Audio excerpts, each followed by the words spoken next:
এই হাঁড়িটি দেখি, তাই বলে লোকটি যখন হাঁড়িটিকে হাতে নেয় তখন তার হাত থেকে পড়ে হাঁড়িটি ভেঙে যায়। এরপর লোকটি দেখতে পারে এটার ভেতরে তো অনেক টাকা রয়েছে। দোকানদার বলে, এগুলো আমার টাকা। লোকটি বলে, এই নিয়ে তোর হাঁড়ির দাম, আর এগুলো আমার টাকা। তাই বলে সে দোকানদারকে 2000 টাকা দিয়ে এখান থেকে চলে যায়। এরপর সে রাস্তায় এই লোকটিকে সব কিছু বলে। এরপর দোকানদার এক এক করে প্রত্যেকটা হাঁড়িকে ভাঙতে শুরু করে, কিন্তু কোনো টাকাই পায় না। তখন এই লোকটি বলে, ভাই একটি হাঁড়ি দিন। দোকানদার বলে, যেটা ইচ্ছা নাও।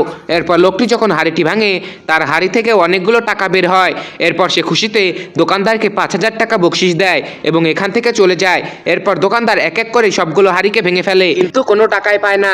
এরপর তখনই ইমাম সাহেব আসে এবং বলে, ভাই আজকে তো সবকিছু আগে আগেই বিক্রি হয়ে গেছে, মনে হয় কালকে যে আপনার জন্য দোয়া করেছিলাম সেটি কবুল হয়েছে।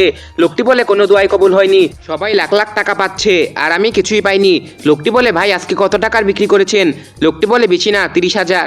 বলে, আপনি প্রতিদিন কত টাকার বিক্রি করেন? লোকটি বলে, এই 2000। বলে, এই কারণেই আপনি সুখী হতে পারেন না, কারণ আপনি অন্যেরটা দেখে হিংসা করেন। নিজের যা আছে তাই নিয়ে শুকরিয়া আদায় করতে শিখুন।